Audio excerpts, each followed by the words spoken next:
faly miarahaba asika rehetra mpanaraka tsy tapaka ny Nouveaute gasy ny tenako androany isika de ndeha hiresadresaka indray ny mahakasika ny famtinam-baovao tamin'ity herinandro ity izany hoe hiresadresaka mahakasika ny fitohizan'ny tolona izay ataon'ireo collectif de candidats ary ihany koa mahakasika ny zavatra izay mampitaraina ny be sy ny maro amin'izao fotoana izao tsy inona moa izany fa resaka kolokolo aranofo fa milohan'izay dia azadino ny manao commentaire amban'ity vidéontsika ity mba hafahana mandravona ny rehetrarehetra anaovantsika vidéo manaraka eo ary azadino toraka izany ihany koa ny milike ny vidéontsika azadino hatrany ny miabone amin'ny sainantsika mba hafahanareo manaraka tsy tapaka ny vidéo zay lefa amsesy to Nouveaute gasy toy izao ny fanaovana azy tsy ampendrely isika fa vetrany tonga de vavany ndao ary mialohan'ny idirantsika amin'ny tena votoatiny dia ndao aloha resadresahana ny mahakasika ny teti-bolam-panjakana 2024 izany hoe lany tsy nasiam-panovana sy tsy nasiam-panitsiana tamin'ny 8 décembre lasa teo teny amin'ny antenimiran-doholona anosy ny volavolan-dalàna mifehy ny teti-bolam-panjakana 2024 araky ny lalàna dia ny fitsarana avo momba lalam-pandrenana indray no handray izany rehefa lany tena nivony antenimiran'ny roa tonta any ambondrona indray dia notikanana tamin'ny 8 décembre lasa teo ny trandro ho an'ny parcours master terre ruralité eo na ny TERO mention sciences de la vie et de l'environnement de la faculté des sciences et des technologies de l'environnement ao amin'ny université ny Mahajanga misy efitra miisa telo ny bro iray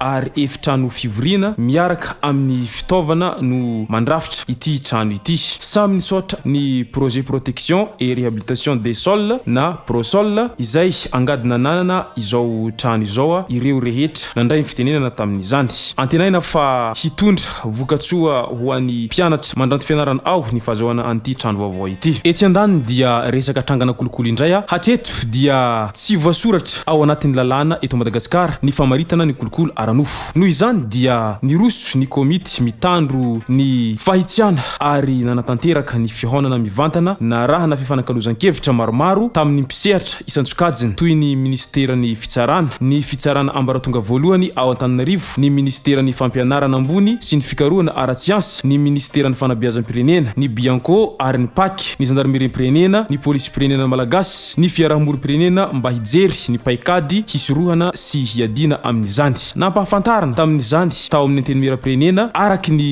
volavolan-dalàna momba ny kolokolo aranofo izay vokatry ny fiarah-miasa sy fakankevitra isan'ambaratongany nandraisan'ireo mpisehatra rehetra ireo anjara ity tetikasa ity dia tafiditra indrindra anatin'ny asa iandreketany TSY izay tohanany représentant de l'OIF Océan Indien miompana amin'ny fanomezana torohevitra sy tolokevitra momba ny ady amin'ny kolokolo ho an'ireo andrim-panjakana sy ho an'ireo rafitra tsy miankina ary mifanindran-dalana ihany koa amin'ny voalazan'ny fifanarahan'ny firenena mikambana momba ny ady amin'ny kolokolo izay nankatoaviny Madagasikara amarinantsika azy dia mahakasika ny vaovao izay avy any amin'ny vondrona candidat voatsangana tamin'ny zoma val décembre ny cellule de crise izay hamaritra sy handrindra ireo hetsika rehetra hatao manerana ny Madagasikara manomboka amin'ny herinandro ho avy izao tsy misy hanaiky ny fihanianana ho filoham-pirenena izay kasaina andriamatoa Andry Rajoelina hatao 16 décembre ho avy izao ireo mivondrona ao anatin'ny vondrona candidat efa namolavola lalam-pifidianana vaovao ny vondrona candidat hanatsara ny lalàna efa misy noraisina sosikevitra avy amin'ireo mpanaramaso ny fifidianana sy ireo mpiaramombonantoka amintsika ho izy ireo hatrany tsy maintsy sorohana ireo crise politique hateraka ny fifidianana toy ireo efa nitranga matetika ka niteraka fahasahiranana ho ihajo Andrianarivelo raha nitondra ny tenin'ny vondrona candidat manoloana izay hatrany dia nanao fanehoan-keviny ihany koa andriamatoa Flery Rakotomalala izay mpanao gazety no sady facebookera moa ny tenany ka nilaza moa izy tamin'izany ninona no lazainareo dia tsy aminareo ny maronisa io no anisan'ny fanazavana no entiny andriamatoa Flery Rakotomalala tao amin'ny tambazory facebookiny no hazavainy ity mpanao gazety facebookera ity fa latsaky ny 25% amin'ireo olona voasoratra anarana amin'ny lisy mpifidianana no tonga ny fidy tsy afahana mifehy ny fitantanana ny raharaham-panjakana izany taha ambany dia ambany izany ho izy hatrany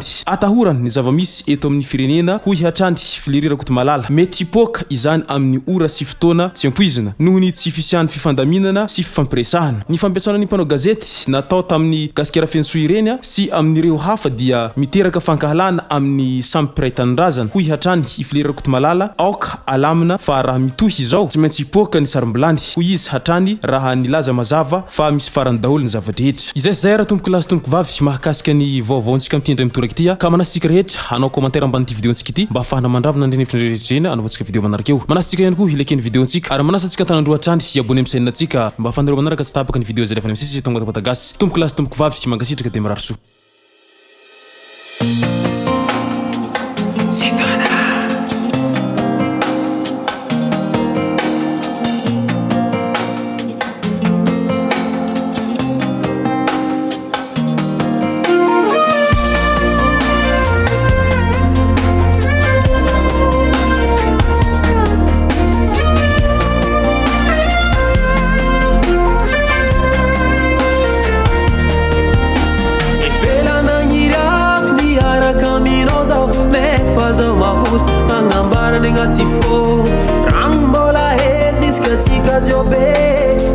anao tsy mio vomaika me mito sasamianao tsiny falovy aminao zao tia fa mahery fitiavagna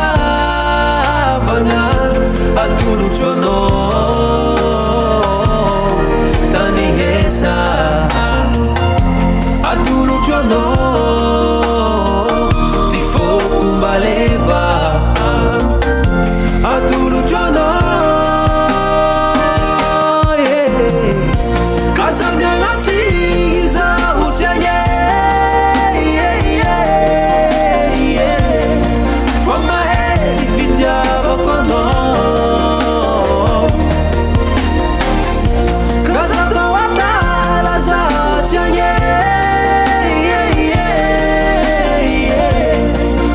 fanao iolaniko